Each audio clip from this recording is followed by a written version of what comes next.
السلام علیکم پیارے بچوں، آج ہم سبق آداب تلاوت کی مشق کا سوال نمبر 1 اور سوال نمبر 2 پڑھیں گے۔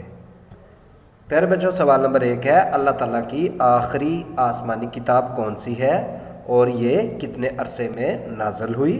اور سوال نمبر 2 ہے لفظ قرآن کے کیا معنی ہیں؟ ان 2 سوالات کے بارے میں آج کے سبق میں ہم پڑھیں گے۔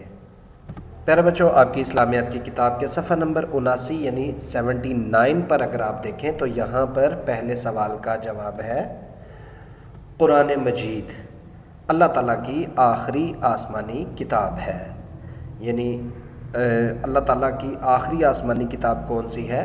قرآن مجید۔ اور یہ کتنے عرصے میں نازل ہوئی؟ یہ حضرت محمد صلی اللہ علیہ وآلہ وسلم پر اللہ تعالیٰ نے قریباً 23 سال کے عرصے میں نازل کی، تقریباً 23 سال یعنی 23 ایئرز، ٹھیک ہے۔ قرآن مجید اللہ تعالیٰ کی آخری آسمانی کتاب ہے اور یہ کتاب آپ صلی اللہ علیہ وآلہ وسلم پر اللہ تعالیٰ نے قریباً 23 سال 23 برس یعنی 23 ایئرز 23 سال کے عرصے میں نازل کی۔ لفظ قرآن کے معنی ہیں وہ کتاب، یہ سوال نمبر 2 ہے کہ لفظ قرآن کے کیا معنی ہیں؟ تو لفظ قرآن کے معنی ہیں وہ کتاب جو بہت زیادہ پڑھی جائے، یعنی پوری دنیا میں سب سے زیادہ پڑھی جانے والی کتاب جو ہے وہ قرآن پاک ہے۔ تو لفظ قرآن کا معنی بھی یہی ہے کہ وہ کتاب جو بہت زیادہ پڑھی جائے، چونکہ اللہ تعالیٰ کی آخری کتاب کثرت سے پڑھی جاتی ہے۔ کثرت یعنی بہت زیادہ، کثرت کا مطلب ہوتا ہے زیادہ، ٹھیک ہے۔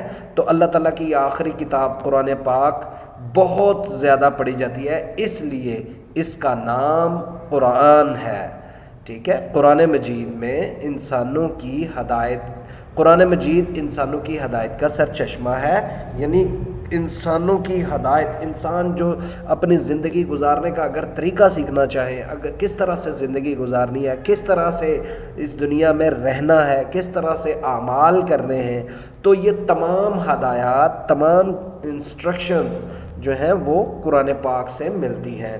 قرآن پاک ایک مکمل ضابطہ حیات ہے، یعنی زندگی گزارنے کا ایک مکمل طریقہ جو ہے وہ قرآن مجید سکھاتا ہے۔ تو قرآن مجید انسانوں کی ہدایت کا سرچشمہ ہے، اور یہ یعنی قرآن پاک قیامت تک اپنی اصل حالت میں محفوظ رہے گا، یعنی اس میں کسی قسم کا کوئی رد و بدل نہیں کر سکتا، نہ کوئی اس کو بڑھا سکتا ہے، نہ کوئی کم کر سکتا ہے، نہ کوئی اس کے میننگز چینج کر سکتا ہے، ٹھیک ہے۔ یعنی قرآن مجید کے جو الفاظ اللہ تعالیٰ نے فرما دیے ہیں ان کو کوئی چینج نہیں کر سکتا، کوئی بدل نہیں سکتا، کوئی کم نہیں کر سکتا، نہ کوئی زیادہ کر سکتا ہے۔ اس کی حفاظت کی گارنٹی اللہ تعالیٰ نے خود اپنے ہاتھ میں رکھی ہے، کیونکہ اس کی حفاظت کا ذمہ اللہ تعالیٰ نے لیا ہے، یعنی اللہ تعالیٰ نے خود اس کی حفاظت کا ذمہ لیا ہے۔ اللہ تعالیٰ نے فرمایا ہے کہ میں ہی اس کو نازل کرنے والا ہوں اور میں ہی اس کی حفاظت کرنے والا ہوں۔ تو اللہ تعالیٰ نے اس کی حفاظت کا ذمہ لیا ہے تاکہ کوئی بھی انسان اس میں رد و بدل نہ کر سکے۔ اس سے پہلے جس طرح 3 آسمانی کتابیں تورات، زبور، انجیل جو نازل ہوئی جس میں لوگوں نے رد و بدل کر دی، تو اللہ تعالیٰ نے قرآن پاک ایسی کتاب نازل فرمائی جس میں تبدیلی ممکن ہی نہیں۔ اللہ تعالیٰ نے قرآن مجید کی تلاوت ہر مسلمان پر ضروری قرار دی ہے، یعنی ہر مسلمان کے لیے یہ انتہائی ضروری ہے کہ وہ قرآن مجید کی تلاوت کرے۔ اللہ تعالیٰ کا فرمان ہے، بسم اللہ الرحمن الرحیم، فَقْرَؤُوا مَا تَيَسَّرَ مِنَ الْقُرْآنِ۔ سورہ مزمل کے اندر اللہ تعالیٰ نے فرمایا ترجمہ، پس جتنا آسانی سے ہو سکے اتنا قرآن پڑھ لیا کرو، یعنی قرآن پاک کو پڑھو ضرور، چاہے تھوڑا پڑھو، کم پڑھو، آسانی سے جتنا پڑھ سکتے ہو اتنا ضرور پڑھو۔ تو پیارے بچوں، ان 2 سوالات کو یہاں تک اچھی طرح سے یاد کیجیے گا، اور جو سوالات آپ سے پوچھے جائیں گے ان کے مناسب جواب منتخب کیجیے گا۔ اللہ حافظ۔